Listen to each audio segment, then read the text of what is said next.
नमस्कार. प्रश्नोत्तरांच्या पुढच्या व्हिडिओत आपलं स्वागत आहे.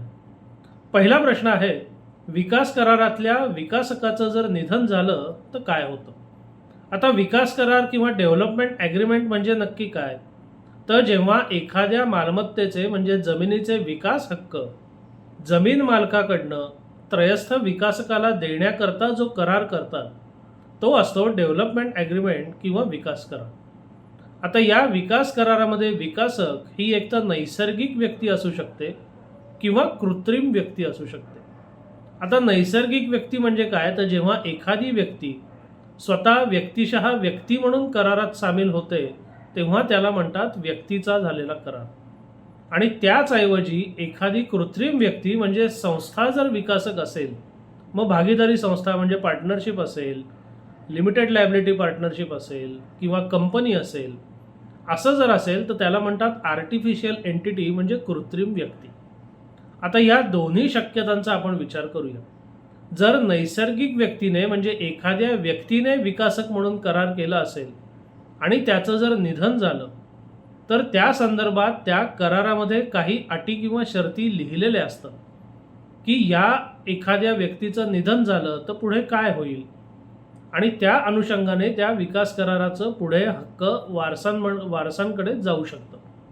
पण याकरता अजून एक मुद्दा महत्त्वाचा असतो की जेव्हा एखादा करार केल्यानंतर एखाद्या व्यक्तीचं निधन होतं आणि त्या कराराचे अधिकार त्याच्या वारसांकडे जावे अशी तरतूद त्या करारात असते, तेव्हा वारसांकडे अधिकार गेल्याचं कागदोपत्री येण्याकरता सप्लिमेंटरी ॲग्रीमेंट अर्थात पुरवणी करार करणं गरजेचं असतं.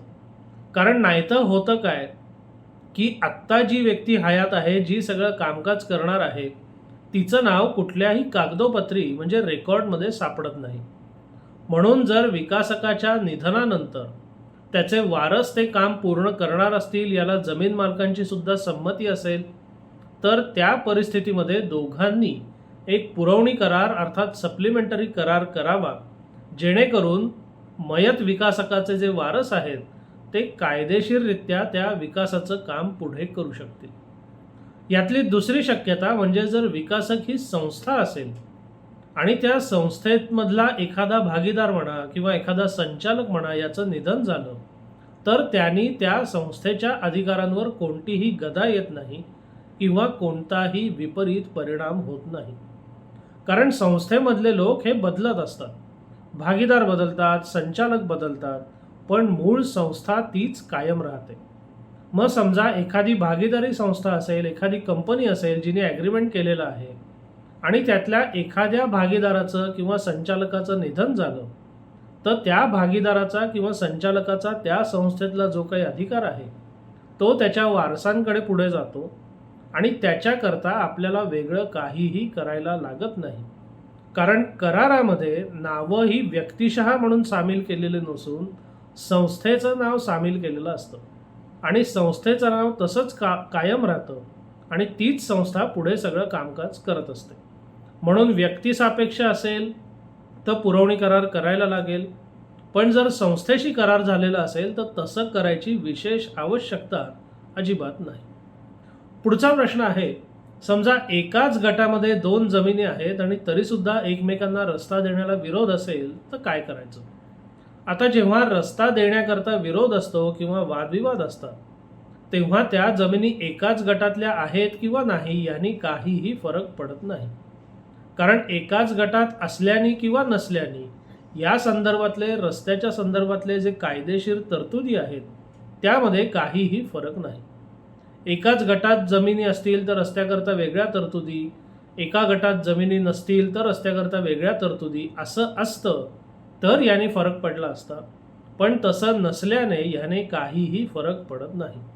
मग अशा वेळेला रस्त्याचा जर वाद असेल तर आपण गरजेप्रमाणे महाराष्ट्र जमीन महसूल संहिता, मामलतदार कायदा किंवा इजमेंट ॲक्ट या अंतर्गत आवश्यक ती कार्यवाही करू शकता.